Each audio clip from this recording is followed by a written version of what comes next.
Donc 1 en chiffre romain, équivalence, masse, énergie. Équivalence.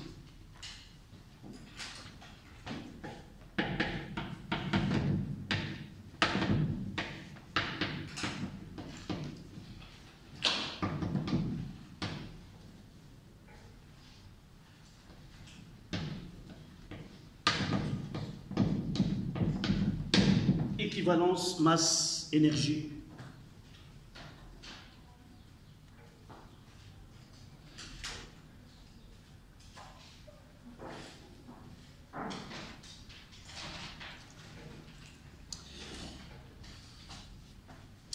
Donc on va passer de la leçon dans laquelle on décrit uniquement les phénomènes physiques liés à l'instabilité du noyau.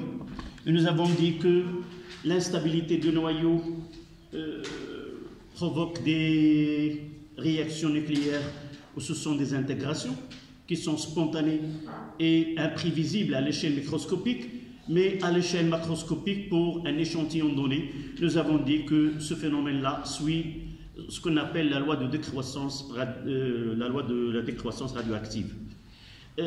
Seulement, nous avons décrit qu'il s'agit d'une désintégration alpha, bêta moins, bêta plus, gamma, et nous n'avons pas utilisé des lois qui nous permettent de faire une étude quantitative.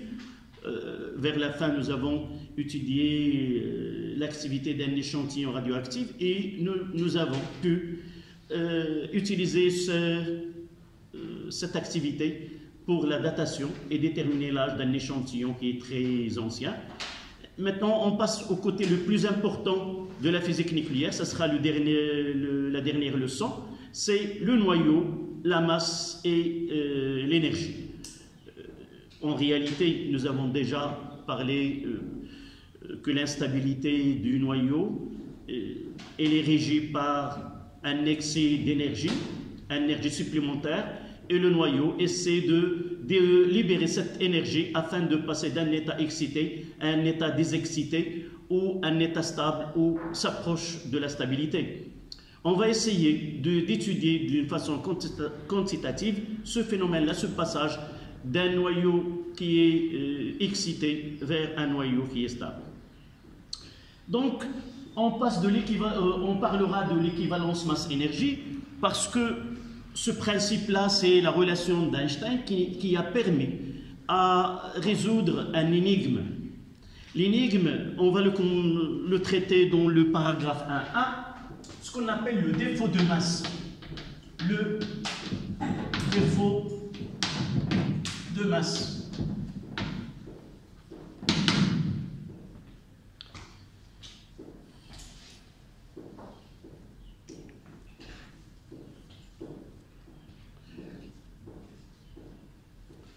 Donc, avant 1905, ça c'est une date qui est très marquante pour la physique nucléaire, les savants essayaient d'étudier les noyaux et les isotopes et en utilisant ce qu'on appelle la spectroscopie de masse, c'est-à-dire déterminer la masse de noyau.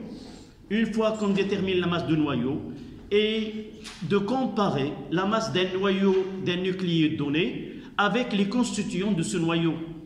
Nous avons arrivé à la remarque suivante que la somme des masses des constituants du noyau qui sont les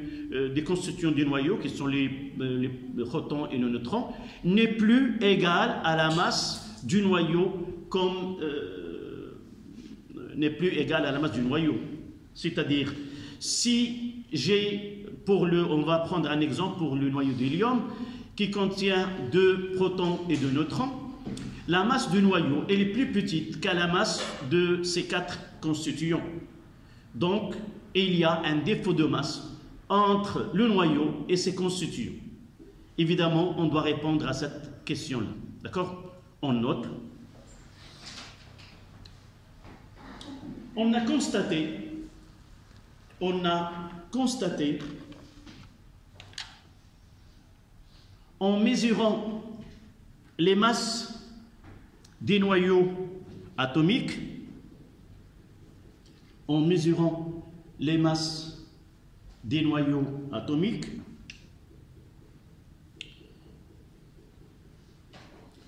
virgule, on a constaté, en mesurant les masses des noyaux, que ces masses sont inférieures,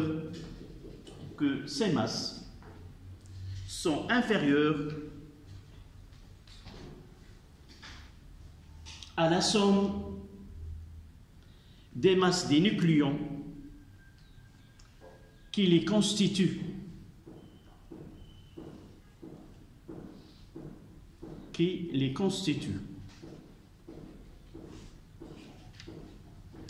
Je prendrai l'exemple du noyau d'hélium.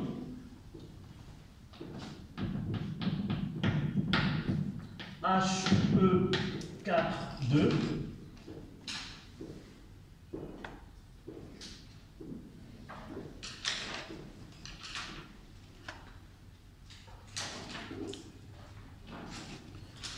Donc, par mesure, la masse du noyau He4,2 est égale à 6,6447. Il faut s'habituer dans cette partie du cours que on aura plusieurs chiffres après la virgule. Ne faites jamais, toujours prenez la valeur qu'on vous a donnée et répondre avec le même nombre après la virgule qu'on vous a donné. D'accord? On ne peut pas écrire ou arrondir ces valeurs-là. 10 moins 26 moins 27 kg. Donc, par un spectroscopie de masse, on peut déterminer les masses des noyaux. La masse d'un proton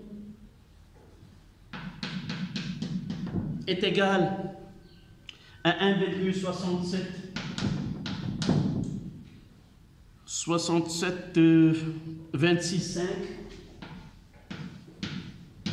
10 moins 27 kg. Et la masse de neutrons 1,67 49,6 10 moins 27 kg. Là, ce sont des faits qu'on a déterminés expérimentalement.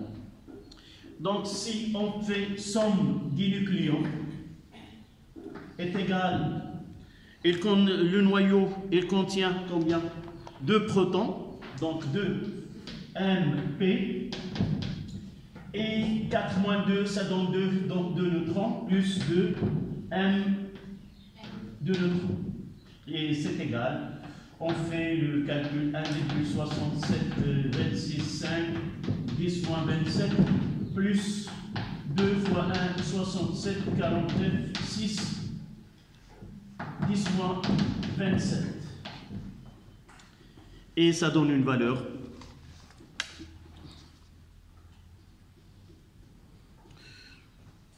Vous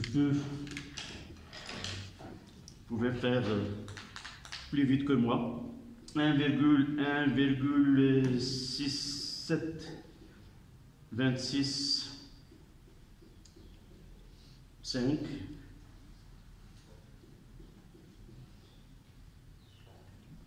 donc 1,67 26 5 10 moins 27 fois 2 plus 2 fois 1,67 49 6 10 moins 27 6, oui, c'est ça.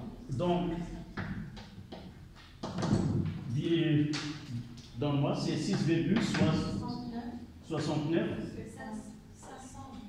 512 10 moins 27 kg. Et en comparant la masse, donc ce qui entraîne que masse des nucléons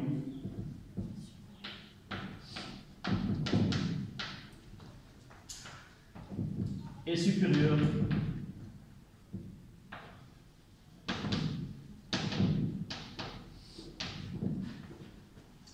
à celle du noyau.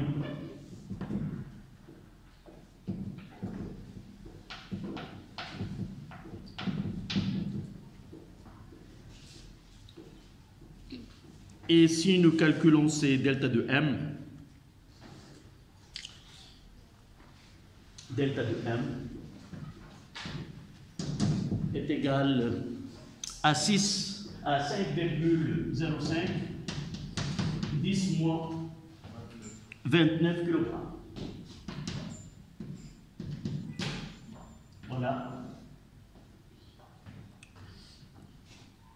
Et on va nommer ce delta de M le défaut de masse.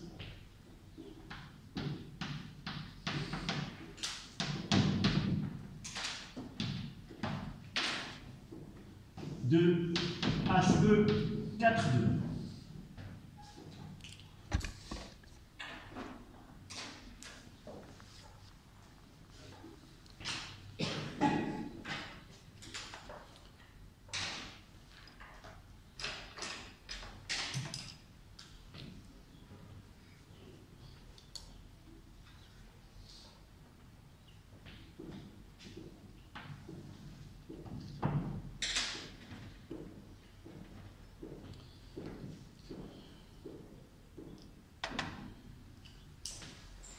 Donc, on est devant un dépôt de masse et d'un autre côté, nous avons ces nucléons sont en cohésion et sont stables dans le noyau. Donc, on peut parler qu'il y a de l'énergie qui a permis à ces nucléons d'être assemblés dans un espace très réduit qui est le noyau. Donc, nous avons deux grandeurs. D'un côté, il y a un dépôt de masse qu'on doit l'expliquer, et d'un autre côté, il y a de l'énergie qui a permis à la cohésion et la liaison de ces nucléons dans ce noyau. La question qu'on va poser, quelle est la relation entre ce défaut de masse et cette énergie de liaison? Donc, avant cela, on mettra 1,2, énergie de liaison.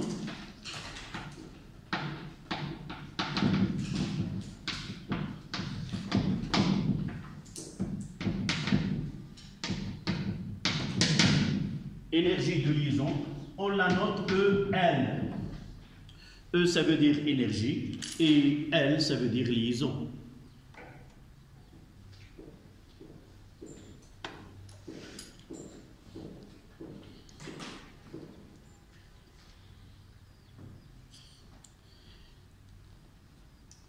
Donc la définition, il faut, on parlera de l'énergie de liaison ou l'énergie qui a permis à être cet assemblage de neutrons et de protons. Mais pour nous, dans certains cas, pour définir une grandeur, on peut donner l'inverse. Ça veut dire, pour connaître cette énergie de liaison, de quelle énergie ce noyau a été mis en cohésion, nous pouvons faire l'inverse. Ça veut dire quoi? Ça veut dire essayer de connaître l'énergie. Si nous essayons de rompre ce noyau ou dissocier ce noyau à partir et le mettre sous forme de nucléons libres, nous pouvons connaître l'énergie de liaison. Donc nous disons, et c'est la définition officielle qu'on doit écrire, l'énergie de liaison, c'est l'énergie qu'il faut fournir à un noyau stable pour le dissocier en nucléons libres et aussi stables. Cette cohésion-là, si nous essayons de calculer l'énergie pour dissocier ces nucléons, évidemment, cette énergie, c'est celle qu'on appellera l'énergie de liaison. Donc, vous notez, on appelle énergie de liaison. On appelle énergie de liaison. Notez EL. Notez EL.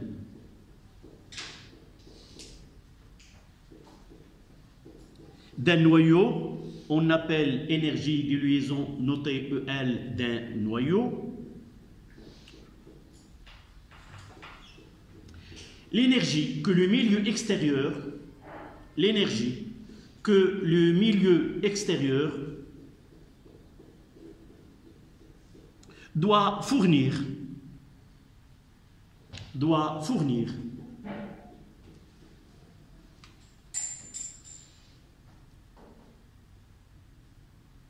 à un noyau au repos,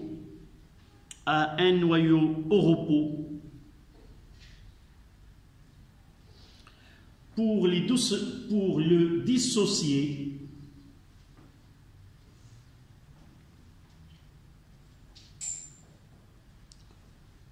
en nucléons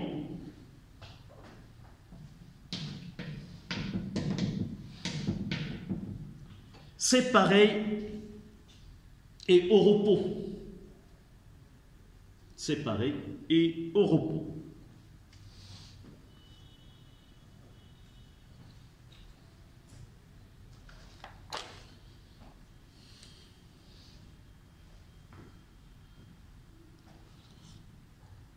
Donc, à partir de ces deux paragraphes, on passera à la partie où le plus important dans ce paragraphe, c'est 1.3, la relation d'Einstein.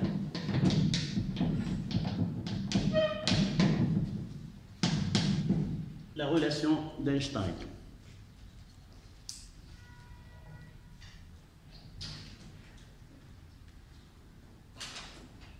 Donc nous avons dit que devant ces deux phénomènes, d'un côté il y a un dépôt de masse, d'un côté il y a de l'énergie dans la cohésion de ce noyau. Donc on peut poser la question, quelle est la relation entre ce dépôt de masse et cette énergie? Donc la solution est venue à partir de cette relation-là. La relation d'Einstein nous donne la définition d'une nouvelle forme d'énergie. Nous savons qu'il y a de l'énergie cinétique, de l'énergie potentielle, de l'énergie thermique et ainsi de suite. Et lui, il a eu l'idée d'améliorer d'autres idées parce qu'on parlait avant lui qu'il y a une relation entre masse et énergie, mais les relations que les autres savants, soit Poincaré ou d'autres, n'ont pas donné une relation mathématique qui lie la masse à l'énergie aussi simple que celle-ci et aussi pratique que celle-là.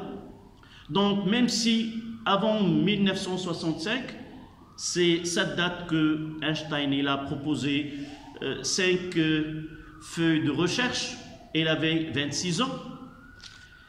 Ces feuilles de recherche, c'était la base de construire sa théorie de la relativité. Évidemment, il tentait d'unifier la mécanique. L'idée d'unifier la physique existait avant Einstein, et le premier qui a mis cette unification en pratique, c'était Maxwell. Avant Maxwell, nous avons de l'électricité à part et du magnétisme à part, comme ces deux branches indépendantes de la physique. Mais avec Maxwell et ses 4 équations, il a pu regrouper les 2 branches de la physique en une seule. Et on parlera de l'électromagnétisme, de l'électricité et du magnétisme. Sauf le problème, ce n'est pas la seule relation que Einstein il va donner pour résoudre certaines énigmes, certains paradoxes. La deuxième, qu'on ne va pas la traiter ici, c'est que les équations de Maxwell qui a fait cette unification avaient devant cette théorie-là, il y a un problème. C'était une époque où on ne savait pas que les ondes électromagnétiques, vous le savez maintenant, et si vous faites erreur, vous êtes pénalisé par un 0 dans une telle question, vous savez que les ondes électromagnétiques peuvent se propager dans le vide. Il n'a pas besoin d'un soutien matériel pour se propager. Eux, ils n'ont pas su quel est ce moyen qui permet la transmission, si vous voulez, des ondes électromagnétiques. Ils ont dit qu'il existe un milieu, une substance fictive qui est l'éther. Actuellement, on utilise le même terme dans les ondes de radio ici au Maroc. بالعربية كنقولوا تصلكم برامجنا عبر الأثير. Ce mot-là, nous l'avons reçu à partir de cette époque-là. La première des choses que Einstein il a proposé, d'éliminer cet éther. Et il a dit qu'on n'a pas besoin d'un support matériel ou autre pour que les ondes électromagnétiques se propagent.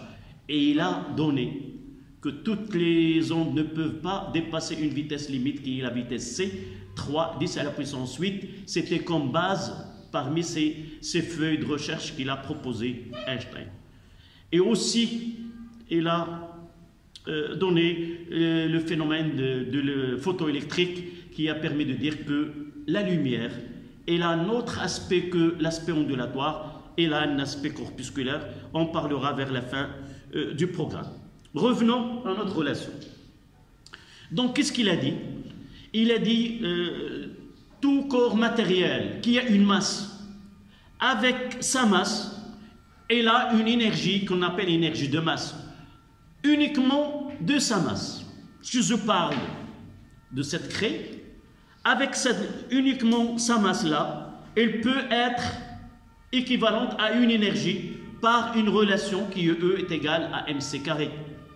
Évidemment, on ne va pas parler que cette craie, elle va être convertie en totalité en énergie, mais dans certaines conditions, à l'échelle atomique ou à l'échelle nucléaire, on va voir par la suite comment utiliser cette relation. Donc la relation dit, tout corps matériel ou un système de masse M, uniquement par sa masse, il a une énergie E. Et cette énergie E n'est autre que E, tout le monde le sait, E est égal à mc carré. D'accord? Ce qui est le plus important, non pas dans ce postulat-là, mais la variation de masse qui entraîne la variation de l'énergie, ou la variation de l'énergie qui entraîne la variation de masse. Et de là, nous avons une variation. Donc, nous pouvons expliquer ce défaut de masse par cette relation qui était une relation magique pour la physique nucléaire. D'accord? Donc, vous notez, en élaborant la relativité restreinte, Einstein il voulait unifier. Vous pouvez lire ou suivre un documentaire qui parle de cette vision d'Einstein pour la mécanique. En élaborant la relativité restreinte, Einstein postula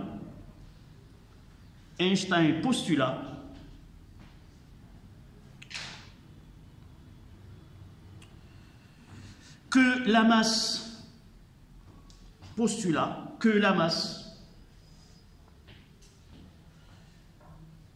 est une forme d'énergie, que la masse est une forme d'énergie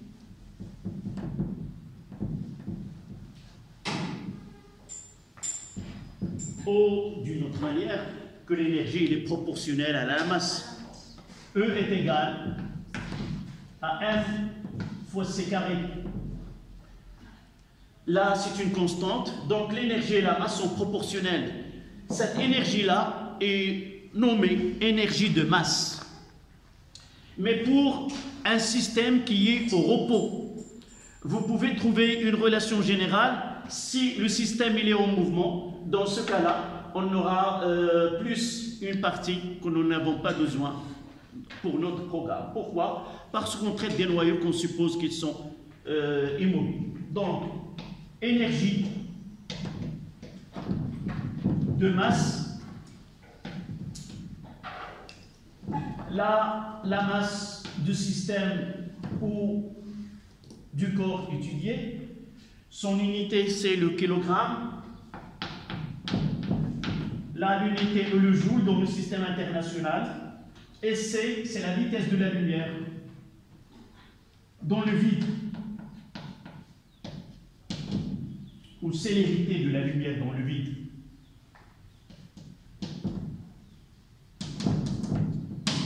célérité de la lumière.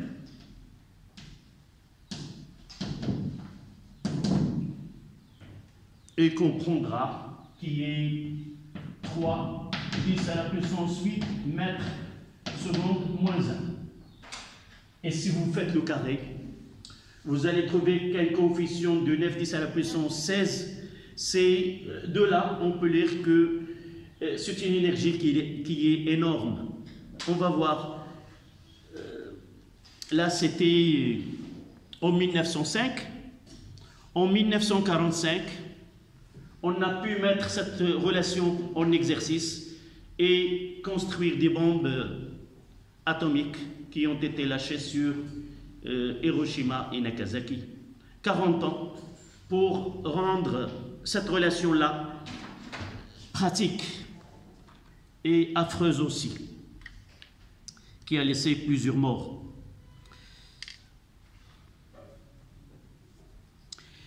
Donc on mettra une remarque, c'est celle qui, même si elle est très importante pour nous, on va la mettre dans une remarque. À noter que avant 1905 et durant l'époque de Lavoisier, on parlait que rien ne se perd, rien ne se crée, mais tout se transforme. C'est-à-dire il y a une conservation de la masse. En réalité, à l'époque de Lavoisier, on utilisait des systèmes de mesure qui sont des balances avec des grammes, mais en physique nucléaire, comme vous allez voir dans le prochain paragraphe, il y a des unités qui sont spéciales pour la physique nucléaire et nous pouvons être très précis dans la mesure. Et une petite remarque, lorsque le carbone réagit avec le dioxygène et dans le CO2, au cours de cette réaction, si nous essayons de faire un bilan massique au niveau des noyaux des intervenants dans cette réaction, on va constater vraiment qu'il y a un défaut de masse aussi à ce niveau-là.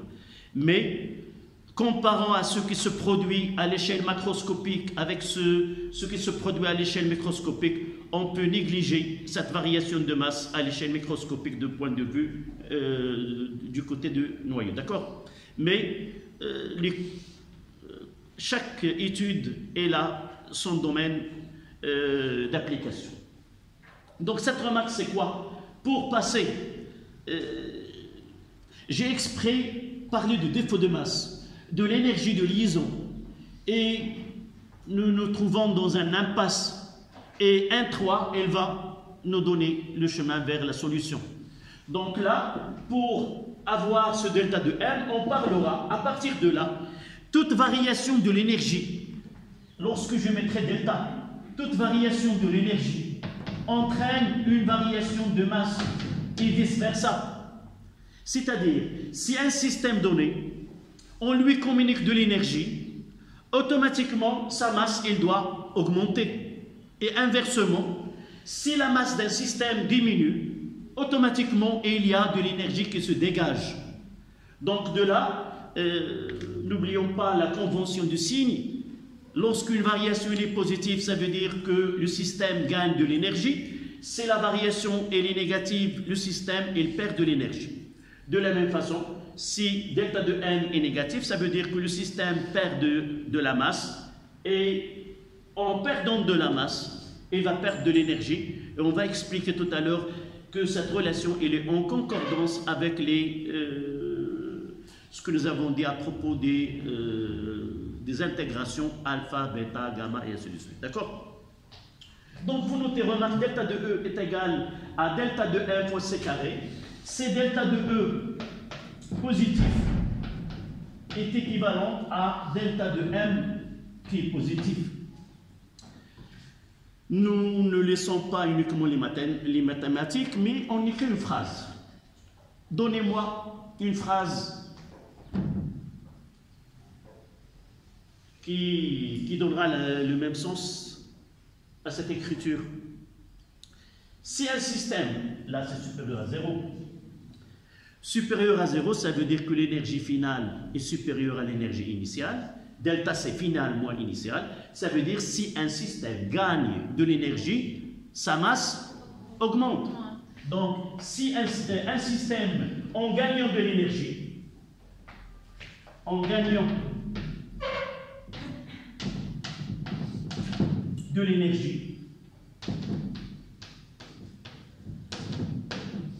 un système gagne de masse, le système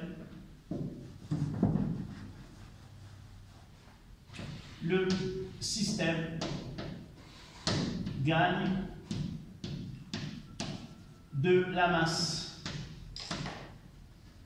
et inversement. Et c'est ça ce qu'on va utiliser pour expliquer. Et inversement, delta de E inférieur à 0, comme nous pouvons commencer par delta de M. Si delta de M est inférieur à 0, ça veut dire que delta de E est aussi inférieur à 0. Quelle est cette phrase qu'on va écrire? Si un système perd de la masse, elle dégage de l'énergie. En perdant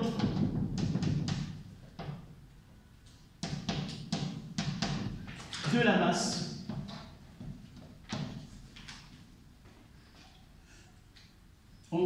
la masse, on dégage de l'énergie.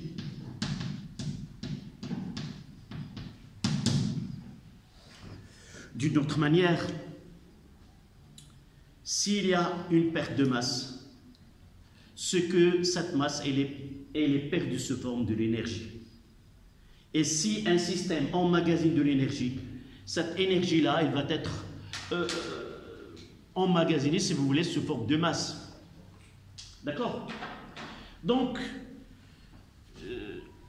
comment peut-on expliquer maintenant, revenir à cette énergie, dépôt de masse et énergie de liaison? On revient à ce que nous avons dit. Pour donc 1,4 EL,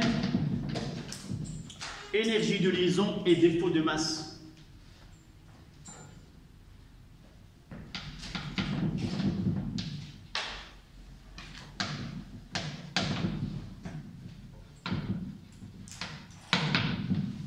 Et défaut de masse.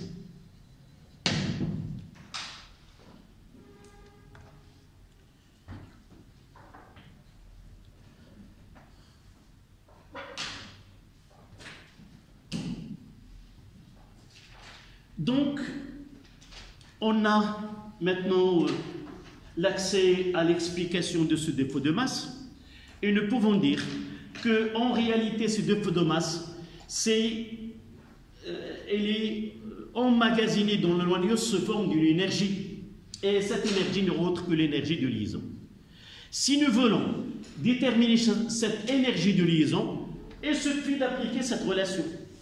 Donc, ce delta de M que nous avons calculé pour le noyau d'hélium fois C carré permet de nous donner cette énergie de liaison. Une fois qu'on essaie de rompre ce noyau et calculer, si vous voulez, déterminer cette énergie, on voit bien que cette énergie due à dissocier ce noyau n'est autre que delta de M fois C carré. L'énergie de liaison est une grandeur qui est positive. Donc, le système doit gagner de l'énergie pour être dissocié. D'accord? Donc, une phrase.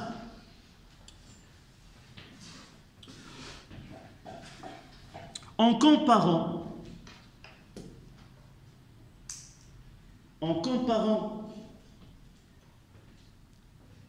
l'énergie de liaison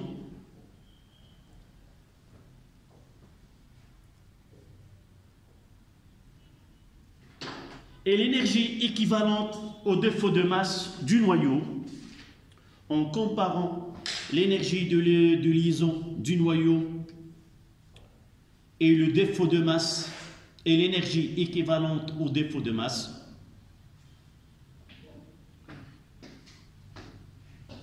on trouve que EL est égal à delta EL est égal à delta M fois C carré. Cette relation doit être toujours présente. Là, on demande de calculer cette énergie de liaison. Donc, pour calculer cette énergie de liaison, toujours si on nous donne EL de X à Z,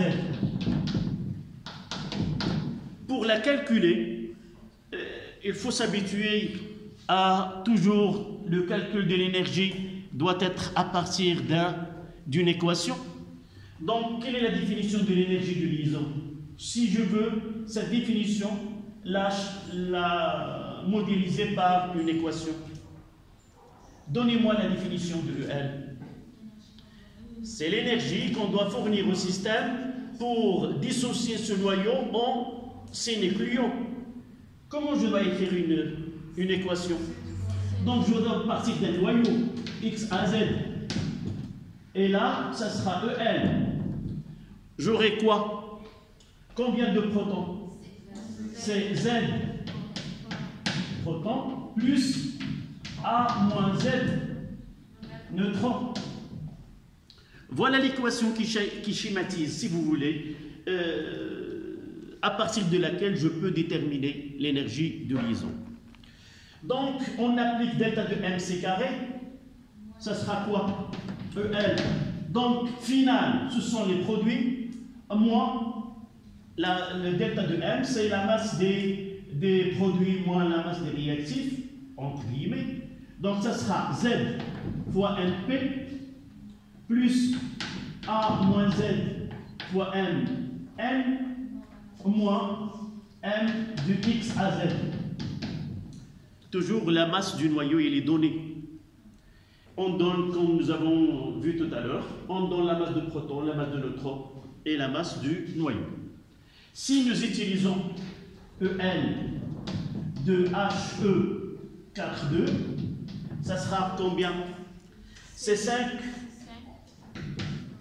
0,5 10 à la puissance moins 29, c'était ça? Oui. Fois 3, 10 à la puissance 8, le tout au carré.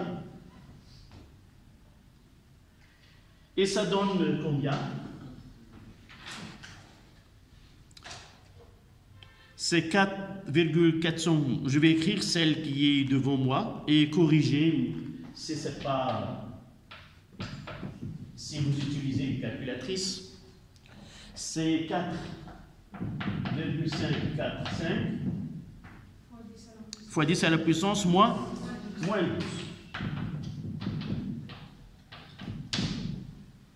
Voilà, énergie de liaison pour le noyau, chaque noyau. Et n'oubliez pas de mettre 4,2. Énergie de liaison d'un nucléide. Sans écrire 4 et 2, on peut le confondre avec un isotope. Chaque isotope il a son énergie de liaison. D'accord? La remarque qu'on va dire avant de s'arrêter 5 minutes, comment vous trouvez cette énergie? Cette valeur-là? Très petite. Très petite par rapport à quoi? Par rapport à notre échelle. J'ai l'habitude, ou vous avez l'habitude de traiter des exercices surtout en première année. On calcule l'énergie cinétique et l'énergie potentielle lors de mouvements d'un solide sur un plan incliné ou autre. On trouve de l'énergie de 10 à la puissance 4 joules et ainsi de suite. N'oubliez pas qu'on est dans un domaine de la physique nucléaire. On travaille à l'échelle microscopique. La première des choses qu'il faut mettre en tête, que toujours une équation, elle est faite à l'échelle pour un noyau donné. Mais en réalité, on va parler de quoi? D'un échantillon. Et c'est pour cela, et on s'arrêtera, c'est pour cela que travailler avec un système d'unité qui n'est pas approprié donne une fausse idée sur l'énergie énorme que dans ces réactions-là. Donc on va passer par la suite à 2 en chiffre romain, les unités en physique nucléaire et quelles sont les unités qu'on doit utiliser. D'accord? Donc 5 minutes et on continue.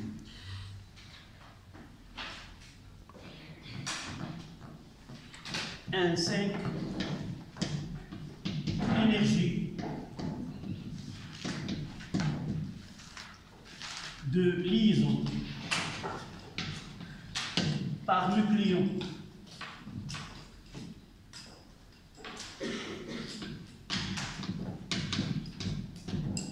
et on la note E, L sur A.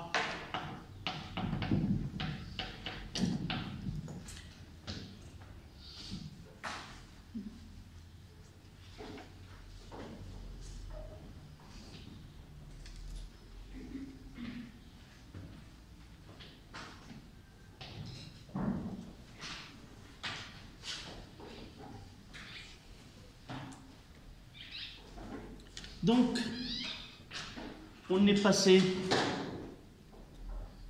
de stade que le noyau présente un défaut de masse, et nous l'avons expliqué que ce défaut de masse n'est autre que de l'énergie qui assure la cohésion de ce noyau, et cette énergie n'est autre que l'énergie de liaison.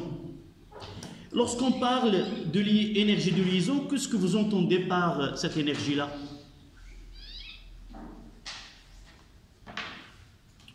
Ou, je reformule la question, si nous avons 2 noyaux qui ont des énergies de liaison différentes, par exemple un noyau N1 qui a EL1 et un noyau N2 qui a EL2, et nous avons EL2 est supérieur à EL1. Ça veut dire quoi? Qu'est-ce qu'on peut comprendre? Mais la réalité, c'est autre chose. Donc, on dit que c'est une énergie de liaison. Normalement, pour nous, plus cette énergie de liaison est grande, plus quoi? Ce noyau, il est plus stable, si on utilise le mot avant de parler de diagramme d'Aston. Donc, la première des choses qui nous parvient à la tête, une fois qu'on parle de l'énergie de liaison, on parle que plus EL est grand, plus le noyau il est stable et ces nucléons ne peuvent pas émettre ou des radiations, soit des particules alpha, bêta, moins bêta plus ou gamma. Mais la réalité c'est autre chose. Je laisserai cet exemple de EL et je parlerai, même si ce n'est pas mon domaine, j'espère que l'exemple donnera la différence entre ce qu'on va définir ES sur A et EL. 2 sociétés qu'on peut S1 et S2. La société S1, évidemment, c'est une société anonyme. Il y a des gens qui ont mis leur argent dans sa société. Et par la suite, si je donne comme chiffre les gains annuels ou les bénéfices pour les deux, une 10 000 dirhams et l'autre 10 millions de dirhams, on prendra une grande société, et l'autre 100 millions de dirhams. D'accord? Pour vous, laquelle est la plus... Celle qui a 100 000 dirhams, c'est celle, on dit qu'il y a plus de bénéfices que l'autre. Et ce qu'on gagnera par la suite, c'est plus pour le S2 que le S1. Généralement, cet argent, il est distribué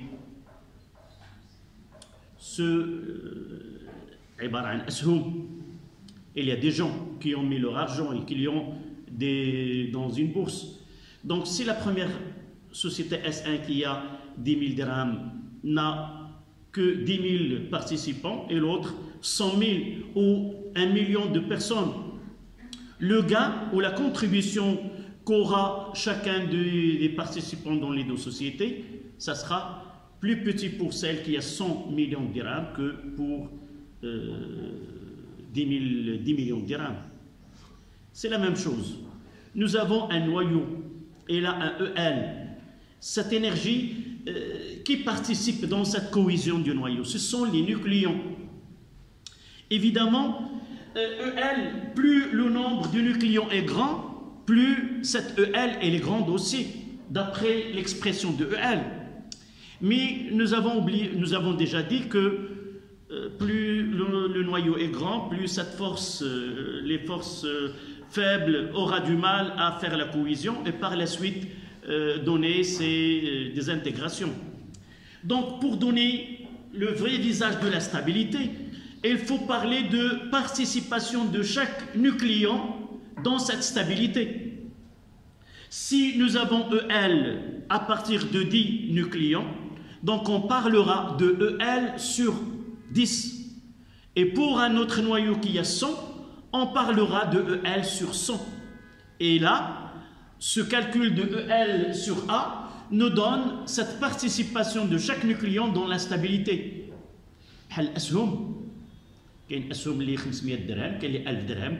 Donc, plus cette participation est grande, plus le noyau est stable.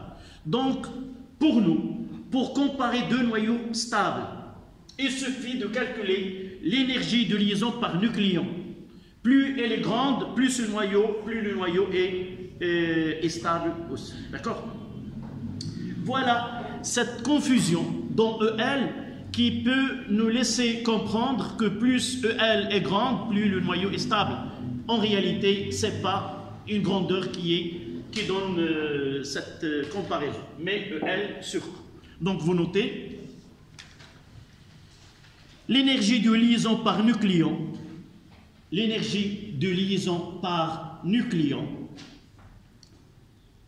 d'un noyau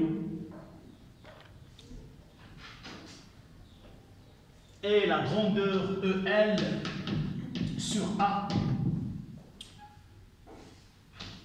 où EL c'est l'énergie de liaison et A c'est nombre de masse ou le nombre de du nucléon.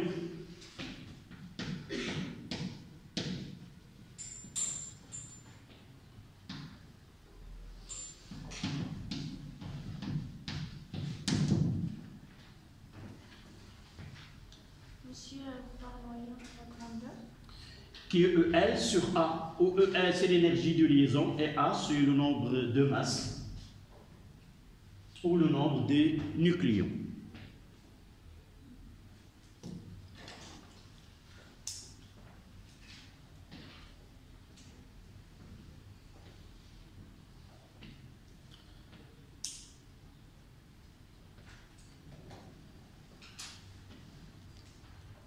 À la ligne.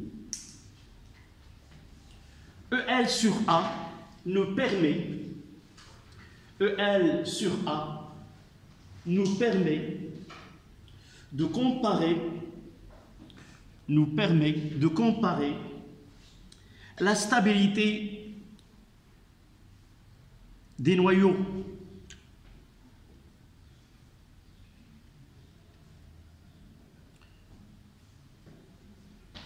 Plus EL sur A est grand,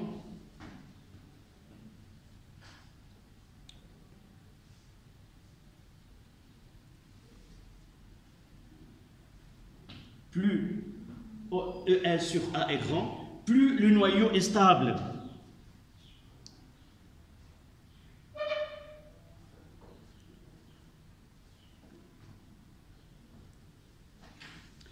On va voir par la suite, je vais vous donner une comparaison entre deux noyaux dans lesquels on a EL est plus grand, mais EL sur A est plus petit. On peut avoir deux noyaux, un qui a EL plus grande que EL de l'autre, mais lorsqu'on fait EL sur A, on trouvera EL sur A il est plus petit. Ça veut dire que EL est grande ne donne en aucun cas qu'il s'agit d'une stabilité relativement à l'autre. Donc pour comparer la stabilité, il suffit de calculer EL sur A. J'ai devant moi ici EL pour l'hélium que nous avons fait, mais acceptez l'unité que je vais donner. Je n'ai pas donné l'unité ici. En réalité, on utilise une unité qui est appropriée à la physique nucléaire, qui est le MeV par nucléon. Je donnerai EL sur A pour HE4, 2. Et dans ce cas-là, c'est 28,4 MeV. Voici l'unité qu'on parlera juste donc, dans quelques instants. Sur 4, et ça donne, c'est 7,1 MeV nucléon moins 1. 7,1 MeV nucléon moins 1, c'est-à-dire par nucléon. Et le rubidium, l'autre exemple, EL de RB, 37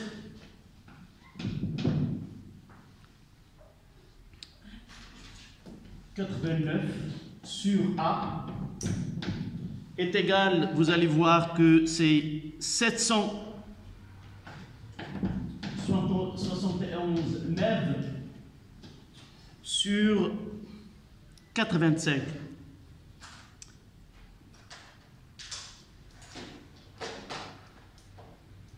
Ça, j'ai ici 2. Je vais prendre le 37, celui de 30, le 37, 85. 85, c'est 300. J'ai 2 isotopes sur 85. Là, sur 85. Donc, ça sera le rubidium 85 ici.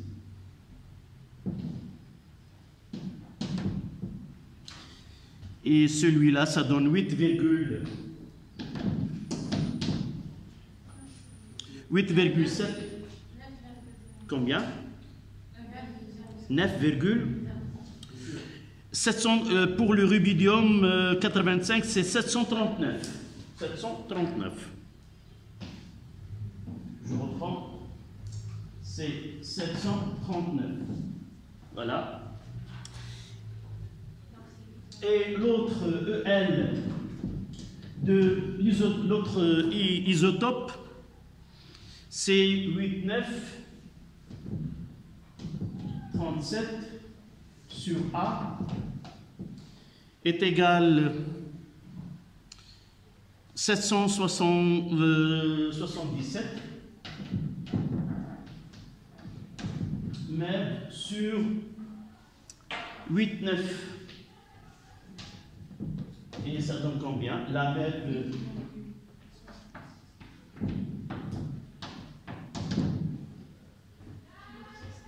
c'est 8,66.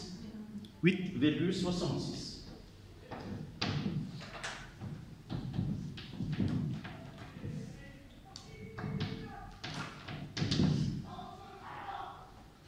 Donc vous voyez là que j'ai des 3 noyaux. Il y a l'hélium qui a 28. Et là, j'ai le rubidium. Et nous pouvons constater que pour ces deux, là c'est 8,6.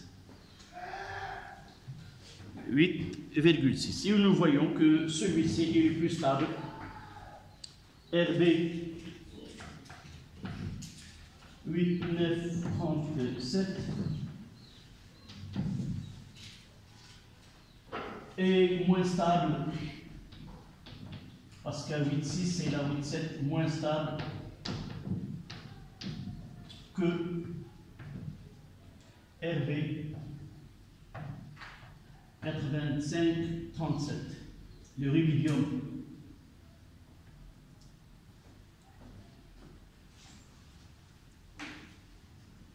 Et l'hélium, il est le moins stable des trois.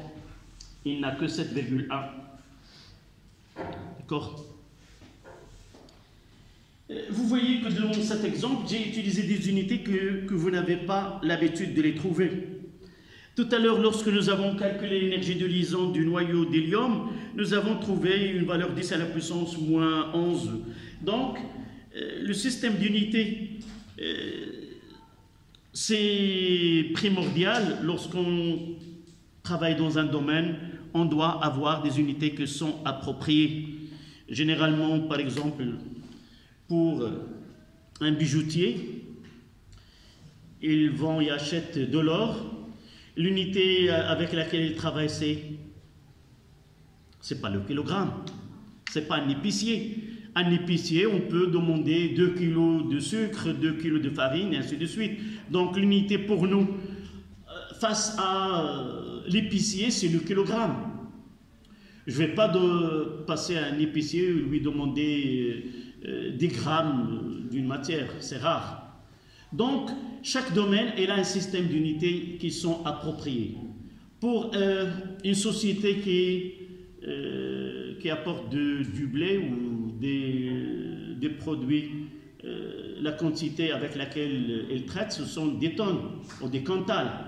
Donc, pour lui, 1 kilogramme, c'est rien. Donc, on ne peut pas parler, il manque 1 kilogramme lorsqu'on achète des tonnes. Mais pour le bijoutier, il travaille dans le domaine de grammes. Donc, de la même façon, pour nous, pour la physique nucléaire, et pour mettre en valeur ces énergies mises en jeu au cours de ces transformations nucléaires, on va choisir des unités qui sont spéciales pour la physique nucléaire. Au lieu d'utiliser le kilogramme dans le système international, on a choisi une unité de masse atomique. Et au lieu d'utiliser le joule, on utilise le MeV. Et au lieu d'utiliser d'autres grandeurs, on va choisir des grandeurs qui sont appropriées à ce domaine-là. Donc on mettra 2 en chiffres romains. Les unités utilisées en physique nucléaire. Les unités utilisées en physique nucléaire.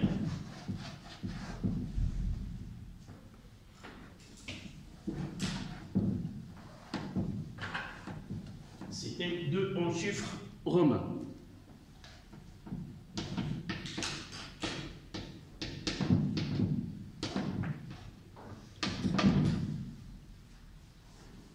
Les unités utilisées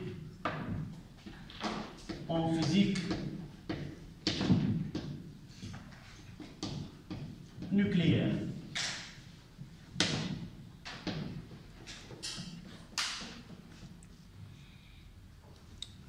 On commencera par un 1. L'unité de masse atomique ou de 1.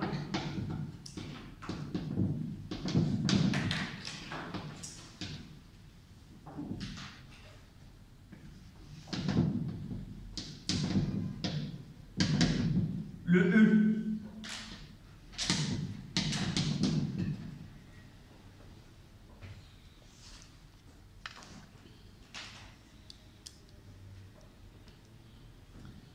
Nous avons dit en physique nucléaire, c'est-à-dire ça concerne le noyau. Et quelles sont ces particules qui sont mises en jeu dans le noyau? Ce sont les nucléons, les protons et le neutron.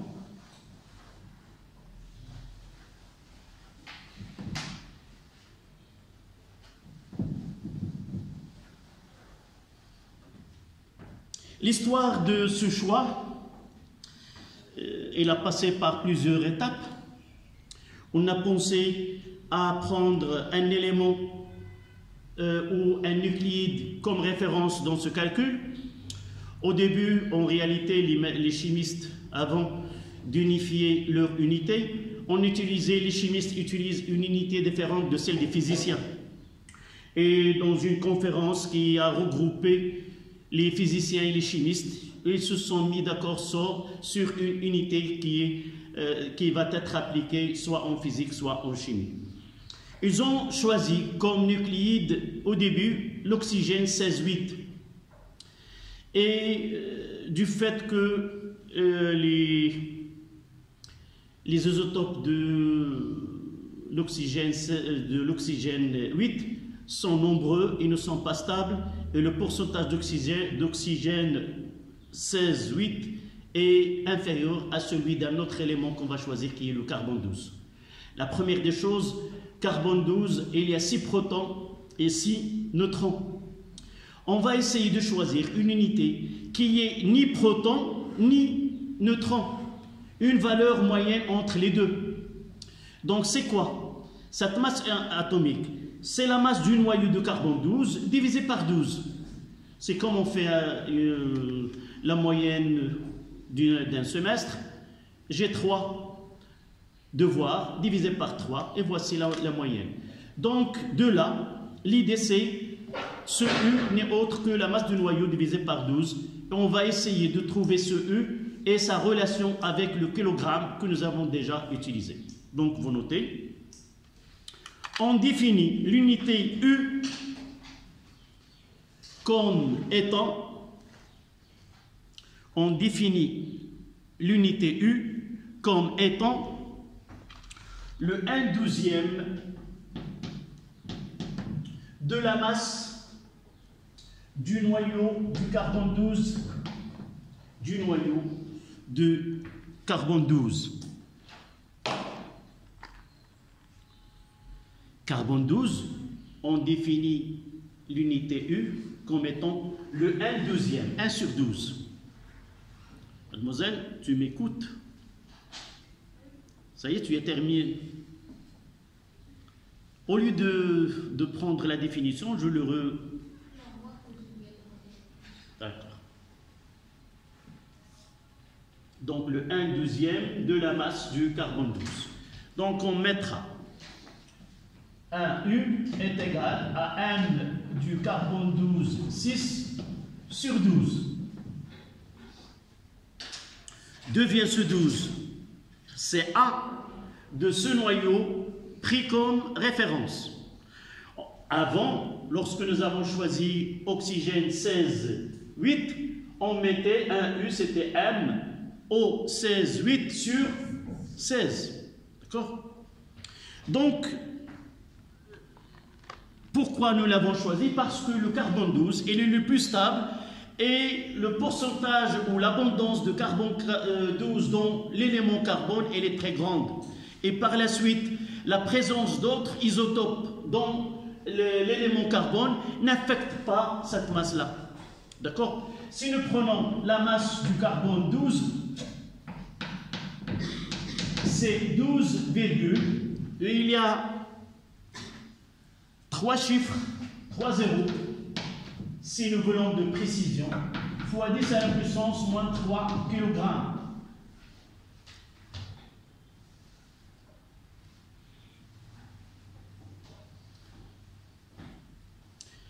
Là, nous avons quoi? C'est la masse d'un noyau. N'oubliez pas, masse d'un noyau de carbone 12. Donc, nous essayons maintenant de relier cette nouvelle unité choisie en physique nucléaire avec l'ancienne unité qui est dans le système international, qui est le kilogramme. D'accord? Donc, comment on détermine la relation entre les deux? Il suffit de déterminer la masse d'un noyau. D'accord? Comment, à partir de données de la masse molaire, quelle grandeur je dois utiliser pour mettre en évidence, calculer ce M? La quantité de matière. La quantité de matière du carbone 12, 6, c'est M sur M du carbone 12, 6 sur grand M. Mais je veux la masse d'un seul. Je n'ai pas besoin de la quantité de matière, ce n'est qu'une étape pour aller. C'est quelle est la définition? Nous l'avons déjà vue. C'est N, le nombre sur le nombre d'Avogadro. Et combien? Mademoiselle, c'est pas être. Nous l'avons déjà donné lorsque nous avons parlé de l'activité A. D'accord? Mais dans ce cas-là, ce n est égal à combien? 1. D'accord? C'est la masse d'un noyau.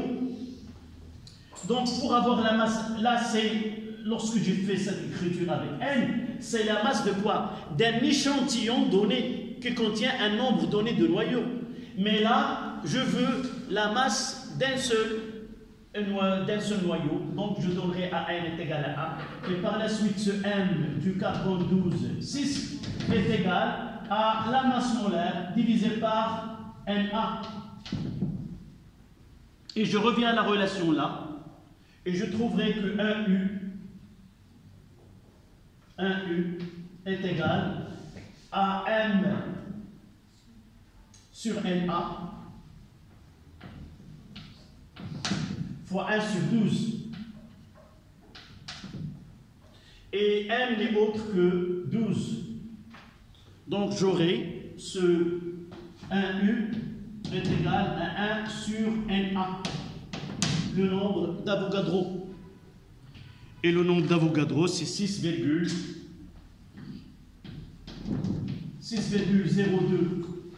10 à la puissance 23 mol moins 1. Un petit calcul, ça nous donne ce U. Donc U est égal, essayez de calculer, on n'apprend pas cette valeur, elle peut changer d'un exercice à un autre, donc elle est toujours donnée.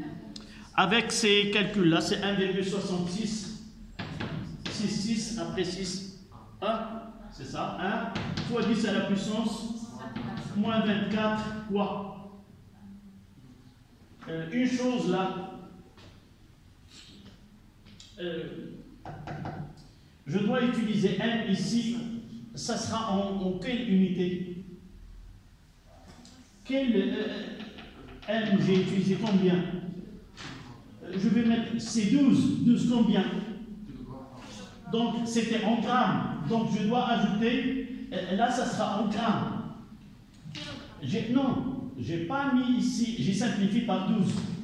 J'ai simplifié par 12 en utilisant que M c'est uniquement 12 grammes. Mais je dois ajouter ici, là, en grammes. Est-ce que vous avez suivi? Lorsque j'ai remplacé ici, j'ai utilisé que 12.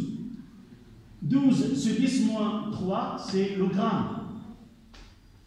Donc, si je veux écrire en système international, ça nous donne un U est égal à 1,661, 10 à la puissance moins 27 kg. Vous aurez plusieurs occasions de me voir tromper dans les calculs. C'est la partie la plus difficile du point de vue calcul en physique. Donc, essayez d'être vigilant aux unités et aux calculs. Donc, 1U est égal à 1,661 10 moins 27 kg.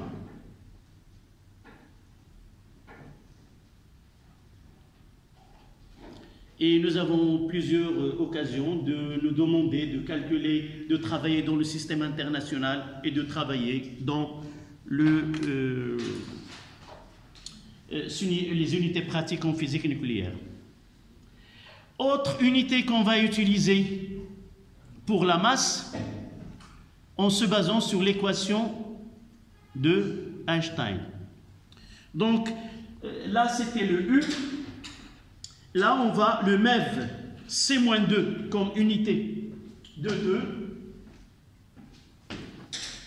2, MEV, C-2 comme unité. MEV, C-2 comme unité de masse.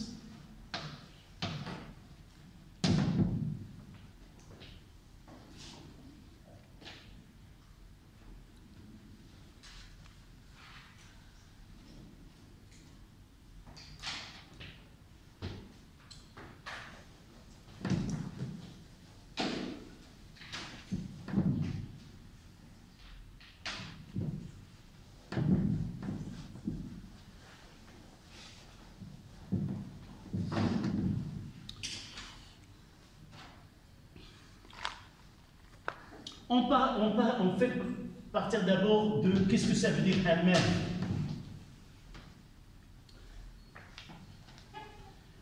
Comment on peut lire? C'est le méga électron volt.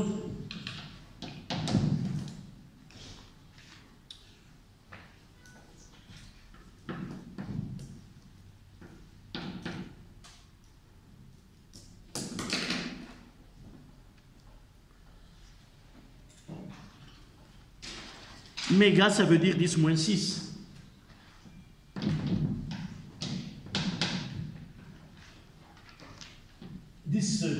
À la puissance 6 électrons. Donc ce M, méga, ça veut dire 10 à la puissance 6. Ceux qui ont été en première année sciences mathématiques, ils ont étudié le travail d'une charge électrique dans un champ, le travail de déplacement d'une charge dans un champ électrique. Nous avons écrit que ce W d'une force électrique E est égal à Q fois U en valeur absolue.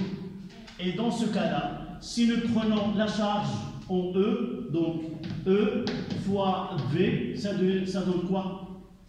Dans le système international, ça donne 1,6 10 moins 19 en unité internationale sur le coulomb fois 1.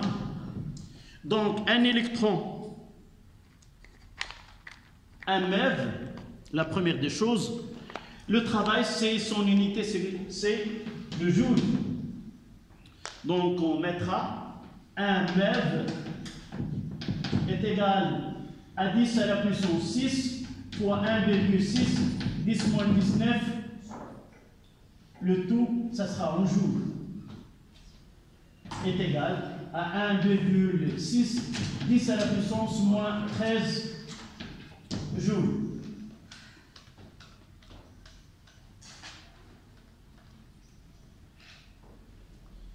D'accord?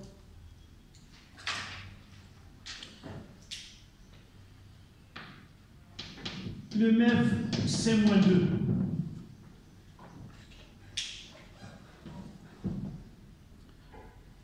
On utilisera la relation E est égal à M fois C carré.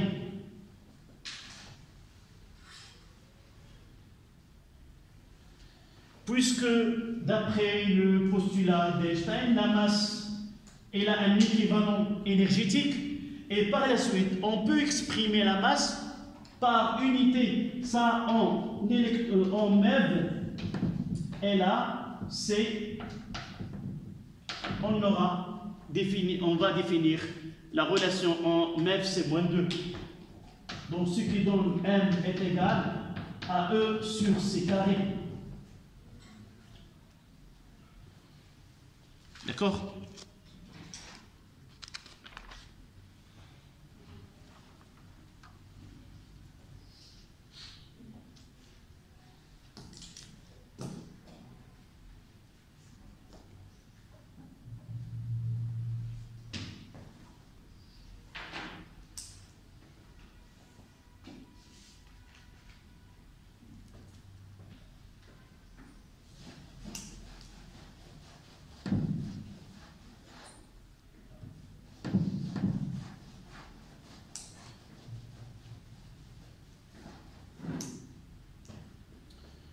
Donc de là, si j'utilise M en U, donc 1U est égal, combien? C'est E sur C carré. D'accord?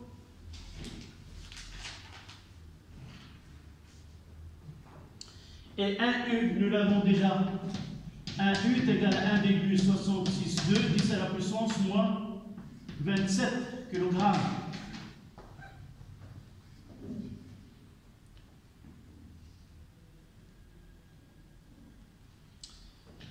Là, donc, je vais essayer de calculer l'énergie à partir de là. Donc, E est égal à mc carré, qui est égal à 1,662 10 à la puissance moins 27 fois 3 10 à la puissance 8, le tout au carré. Je vais essayer de calculer ce E relativement à un U. Donc, pour un U, donc j'aurai l'énergie 1,66 10 moins 27 fois 3 10 à la puissance 8, le tout au carré. Essayez d'utiliser, s'il vous plaît, calculatrice. On fera ensemble 1,662 10 à la puissance moins 27 multiplié par 3 10 à la puissance 8 1,495 1,495 10 à la puissance moins 12 moins 10 joules. D'accord?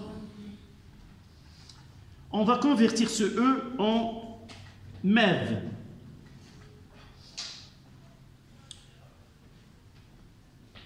Donc, pour avoir ce E en joules, je dois la convertir combien? Un MeV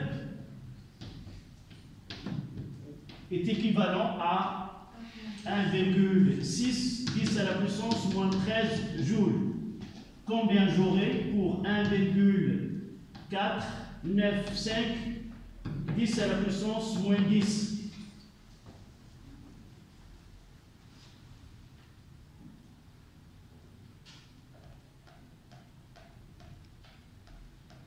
C'est l'énergie. Pour bien comprendre où on est, nous avons pris une masse de 1 U et nous essayons de calculer l'équivalent en énergie de ce 1 U en MeV. La première des choses, nous avons calculé l'énergie équivalente en AU en joules, et là, on va essayer de déterminer l'équivalent en MeV. Combien? Il suffit de diviser celle-là. Combien? 931, quelque chose. Oui. Mais là, c'est E. Donc, vous allez trouver cette valeur dans la plupart des exercices. Ce E est égal à 931,5 MeV.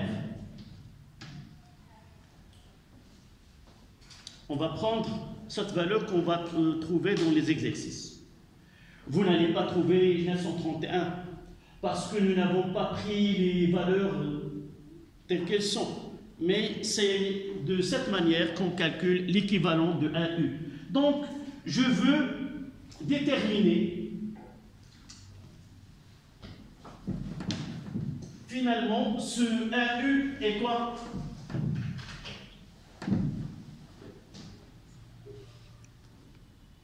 Donc, GE est égal à MC carré.